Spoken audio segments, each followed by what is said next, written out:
He wasn't supposed to be home, but the moment Jacob Ellison opened the front door, he heard it. Laughter. Wild. Real. Alive. Then came a voice that stopped him cold. "Giddy up, Mommy." He turned the corner, and what he saw on that polished marble floor shattered him. Jacob Ellison had conquered Wall Street, built empires, timed every deal with precision, but the crash that took his wife, no amount of power could prepare him for that. He became a shadow in his own home, a billionaire surrounded by silence, left with 3 identical sons, Henry, Leo, and Oliver, all under 3, all waiting for a mother who'd never return.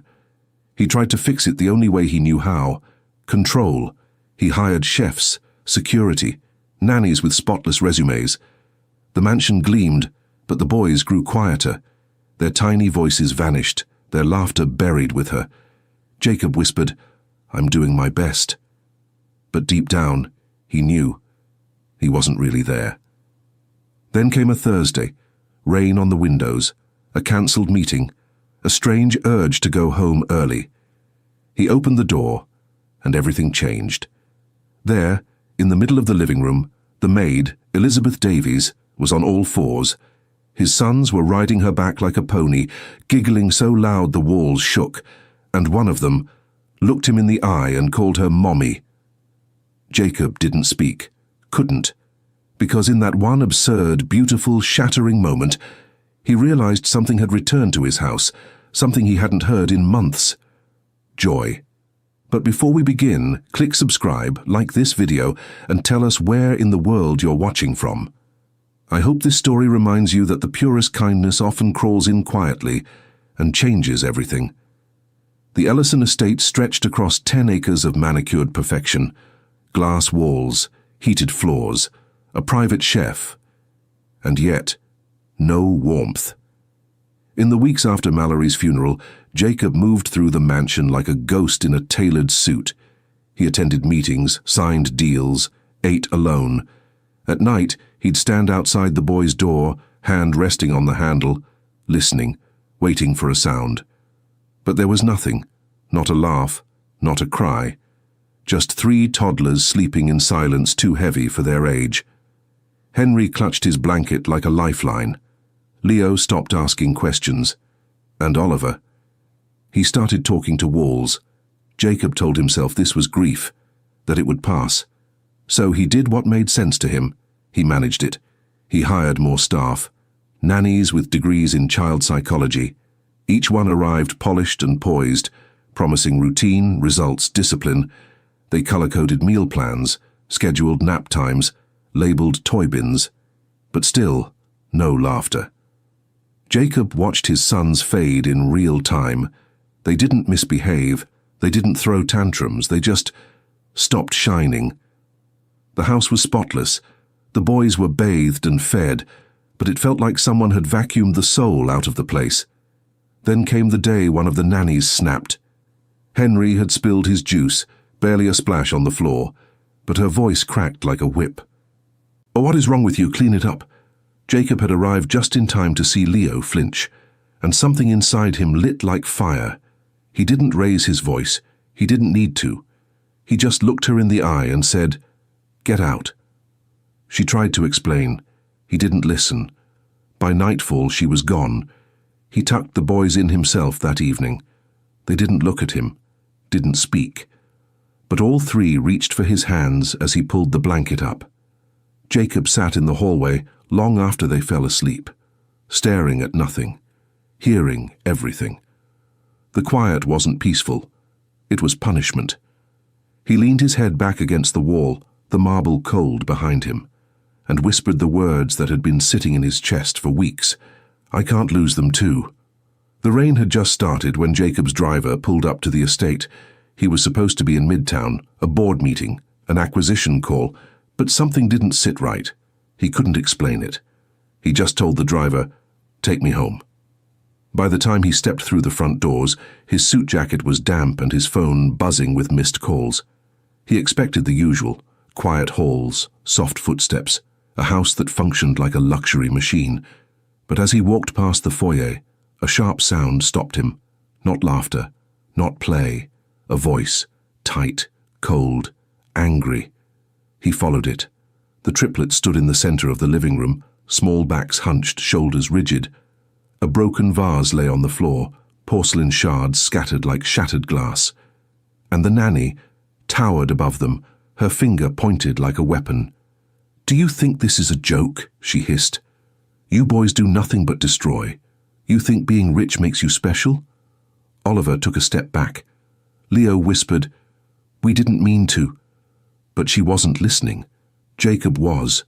2 strides, 1 word. "Enough!" His voice boomed across the room, shaking more than the walls. The nanny spun around, color draining from her face. "Sir, Get out." "But I said get out."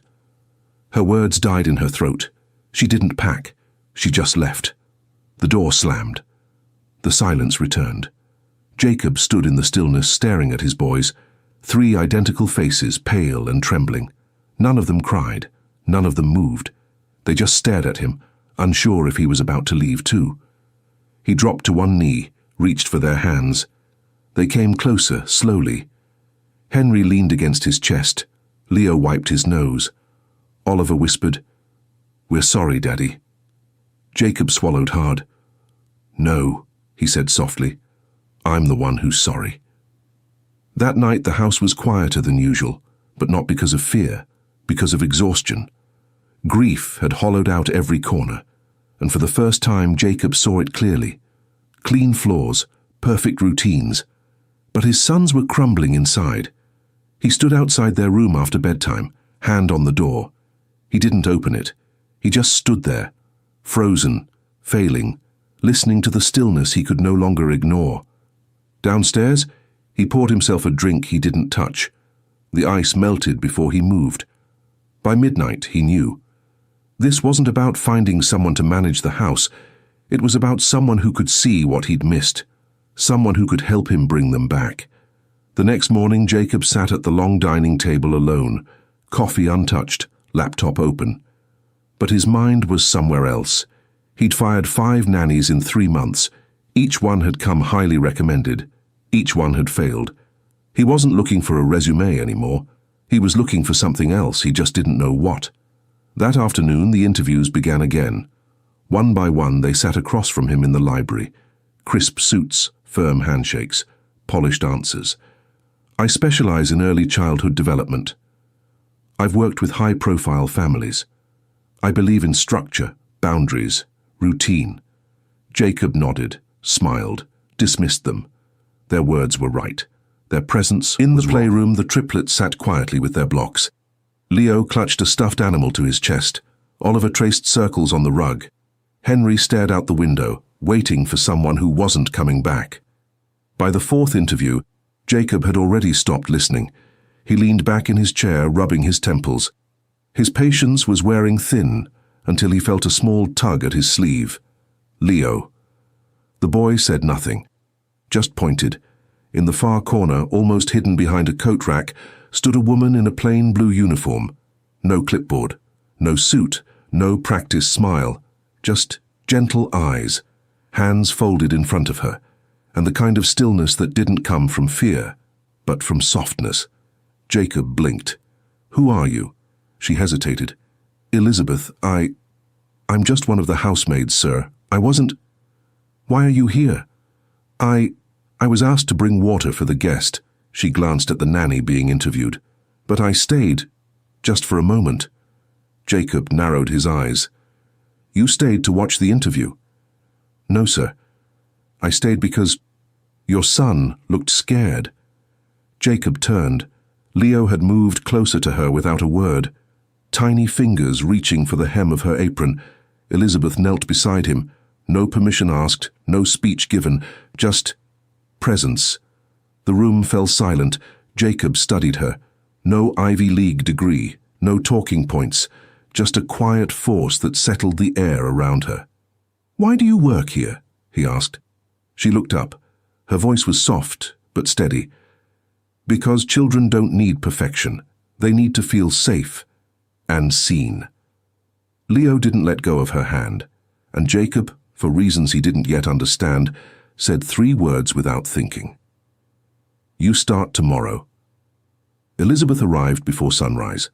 No grand entrance, no confident stride, just soft footsteps, a tidy uniform, and a calm that seemed to settle the air as she passed through it. She didn't announce herself. She didn't ask for direction.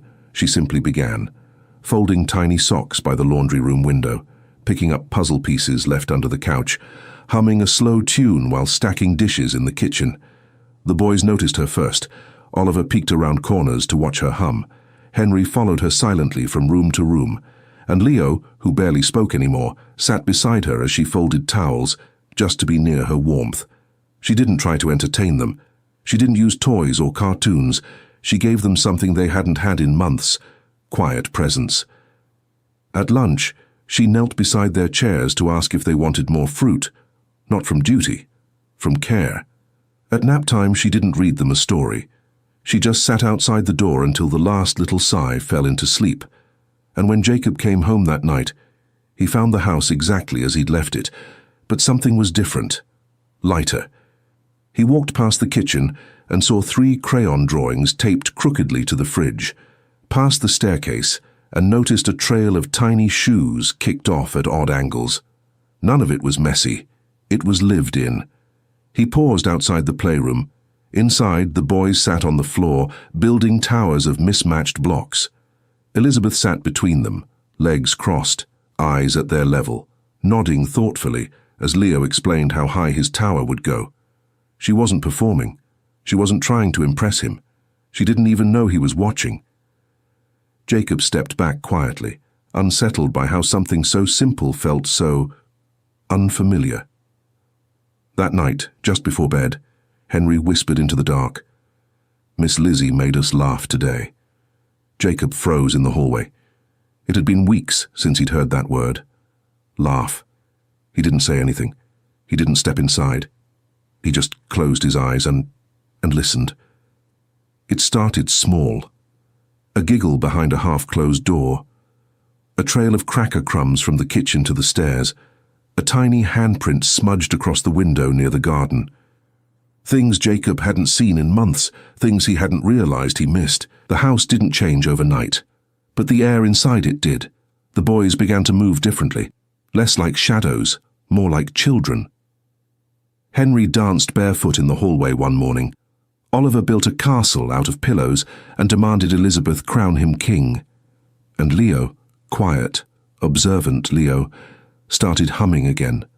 Not to music, just to life. Jacob noticed. He heard them laughing during lunch and paused mid-call.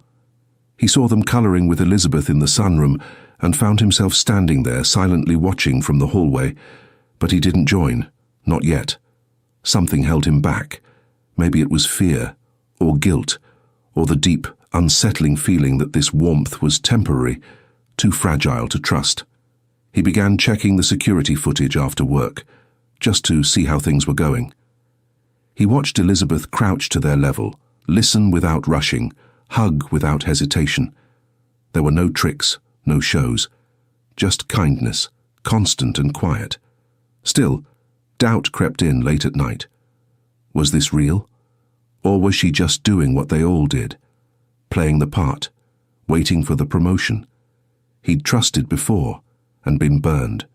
His sons couldn't afford another mistake. He wouldn't let them get attached to someone who might disappear. But something was happening, something he couldn't explain. The mansion felt warmer, lived in, alive. There were signs of chaos now, blocks under the couch, juice stains on the counter, a missing shoe no one could find. But it wasn't disorder. It was proof. That joy had started to find its way back in, and Jacob, despite himself, felt something crack in his chest every time he heard them laugh without looking for permission. He stood outside the playroom one night, listening to Elizabeth read aloud. The boys were tucked into beanbags, eyes wide, faces glowing. Her voice rose and fell gently, like she wasn't just telling a story. She was building a world for them to live in. Jacob leaned against the doorframe, arms crossed, eyes tired. But he didn't leave. Because somewhere between page turns and pillow forts, A piece of him was beginning to wake up too. Wednesday started like any other. Conference calls, market updates, a boardroom lunch Jacob didn't taste. But something felt off. A tug in his chest he couldn't name. By 2 p.m. he cancelled his last meeting. "Take me home," he told his driver. The sun was still high when the Ellison gates opened. No one expected him. He walked through the front doors quietly, loosening his tie as he stepped inside. He didn't hear silence.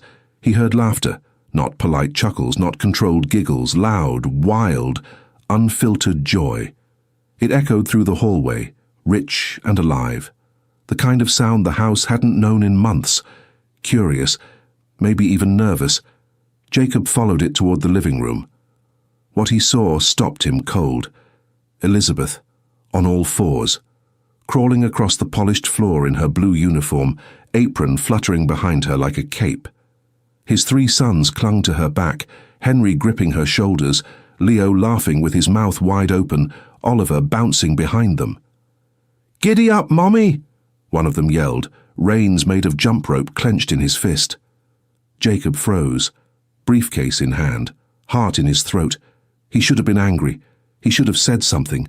But all he could do was stare, because his sons, his boys who hadn't smiled in months, were glowing. Elizabeth's cheeks were flushed, hair slipping from her bun, laughter pouring from her lips like it belonged there.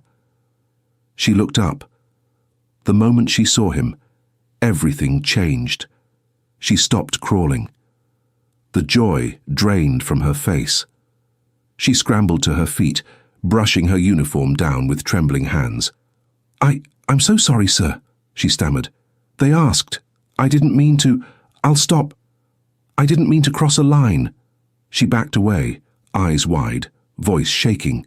The boys turned too, still smiling until they saw their father's face. And then Henry stepped forward. "Daddy," he said breathlessly, "you want to be the horse too?" Jacob didn't answer, not at first. His hand dropped the briefcase, his knees hit the floor, and before he could think too hard, he said it. "Only if I get to go fast." Screams of laughter filled the room as the boys swarmed him, climbing, tugging, giggling. He let out a loud, ridiculous neigh, crawling after them across the rug, Ty dragging behind him like reins. Elizabeth stood in the corner, frozen, eyes wide, tears catching at the edges, because for the first time since she'd stepped into that house, he wasn't playing for the boys, he was playing for himself. The laughter lingered long after the game ended. Pillows were scattered across the floor. The boys collapsed in a tangle of limbs and giggles, flushed and breathless. Jacob sat back on his heels, breath unsteady, heart racing for a reason that had nothing to do with the crawling. Elizabeth stood frozen near the doorway. She hadn't moved since he joined them. Her hands still clutched the hem of her apron, knuckles white. Tears hadn't fallen, but they shimmered, right there, waiting. When the boys finally scampered off to find juice boxes and cartoons, the room fell quiet again. Just the two of them now. Jacob stood slowly, straightened his shirt, cleared his throat like it might clear the air. "I didn't mean to interrupt," he said. Elizabeth shook her head, eyes fixed on the floor. "You didn't. I should have stopped when they asked. It wasn't professional." Her voice was barely above a whisper. "I wasn't hired to play games. I just didn't want them to feel—" She paused, lost the words, tried again. They needed to laugh. Jacob looked at her, really looked. There was no defense in her eyes, no performance, just someone who thought she was about to be dismissed for doing something kind. "You thought I was going to fire you?" She didn't answer, but her silence was enough. He stepped forward, slowly, then stopped, just a few feet away. "They called you Mommy," he said quietly. Elizabeth blinked. The tears finally fell. "I didn't ask them to," she whispered. "I'd never—" "I know," he said, cutting her off gently. "I know you didn't." He looked toward the hallway, where the triplets' laughter was fading into another room, then back at her. "I haven't heard that sound in this house since Mallory." The name nearly caught in his throat. Elizabeth lowered her eyes. "I didn't do much," she said softly. "They just needed someone to see them." Jacob nodded barely. "They see you too." She looked up at him for the first time, and in that long, heavy moment, neither of them said what was pressing at the edge of their hearts. Because whatever had just happened in that living room, it wasn't small, and it wasn't over. That night the mansion was unusually still, not cold, just quiet. The kind of quiet that comes after something sacred has been cracked open. Jacob didn't go back to work. He stayed. Dinner was late. The boys didn't notice. They sat at the kitchen counter eating pancakes for dinner, Elizabeth's idea. Chocolate chips, messy plates, syrup everywhere. They laughed through every bite. Jacob watched from the doorway, arms crossed, not speaking, just watching. After bath time, Elizabeth wrapped each boy in towels like little burritos. She kissed their foreheads, read them a short story, and dimmed the lights. Jacob stepped in to pull their blankets up. Henry whispered, "Can Miss Lizzie stay forever?" Leo and Oliver nodded sleepily in the dark. Jacob didn't answer. He just looked across the room, where Elizabeth stood silently, unsure if she should stay a moment longer. Later, downstairs, she was in the kitchen, scrubbing a counter that was already clean, eyes focused, shoulders tight. Jacob entered quietly. No tie, no suit jacket, just him. She straightened as he approached. "If you want me gone," she said. "I understand." He shook his head. "You're not going anywhere." Elizabeth blinked, unsure. "You gave them something I couldn't," he continued. "A safe place, a reason to smile again. You brought them back." She tried to speak, tried to deflect it with modesty, but he raised a hand, stopping her gently. "And maybe," he said, voice low, "you brought something back in me too." Her lips parted, but no words came. Tears threatened again, but this time she didn't turn away from them. "You're not just the maid anymore, Elizabeth." He reached into the inside pocket of his jacket and slid a small envelope across the counter. She opened it. Inside, a new title, Family Care Director. And beneath it, her own office, schedule, salary. Everything official. "I want you here," he said, "for them, and for this home." Her hands trembled. "You don't have to do this." "I do," he said firmly, "and I want to." She nodded slowly, emotion rising behind her composure. Then Leo's voice echoed from upstairs. "Daddy." "Miss Lizzie." Jacob smiled. "Let's go." They walked upstairs together, step for step. For the first time, not as boss and employee, but as two people holding up something broken.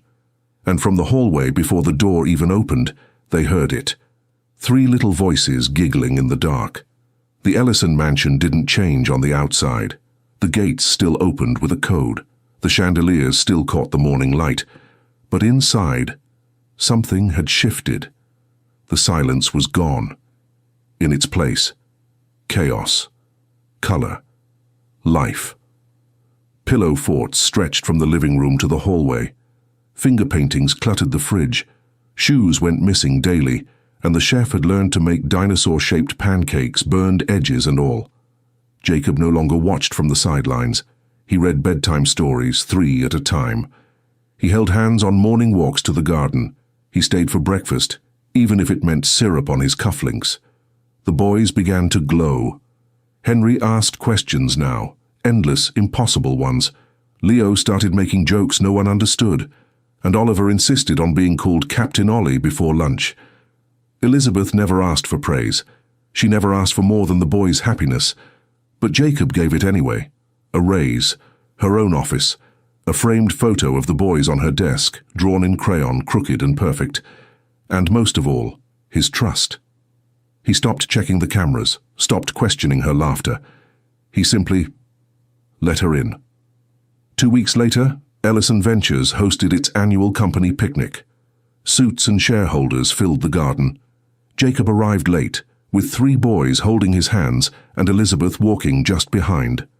They barely made it 5 feet before a board member's wife leaned over and whispered, "Is that the maid, the one playing tag with them?"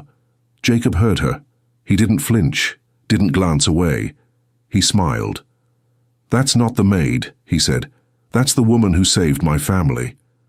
The woman went quiet. Everyone did. Because in that moment, Jacob Ellison wasn't a billionaire. He wasn't a CEO. He was just a father. Present, whole, home. Later that night, back at the mansion, Elizabeth sat on the back steps, watching the boys chase fireflies in the garden. Jacob joined her in the quiet. "They don't miss her as much anymore," he said softly. Elizabeth looked up. "Mallory?" He nodded. "They'll always carry her, but they're not waiting for her to come back now." She didn't respond. She just watched the boys, eyes soft. Jacob glanced at her. "You gave that to them." She shook her head. "No," she said. "They just needed someone who wouldn't look away." Inside, the clock chimed midnight. But no one moved, because the house that once echoed with grief now pulsed with love. And for the first time in a long time, it felt like forever didn't sound so far away.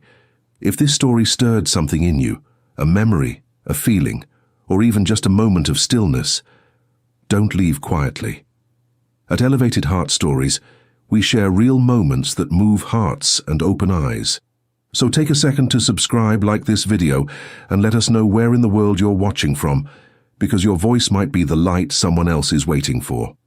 Until next time, stay kind, stay human, and keep your heart elevated.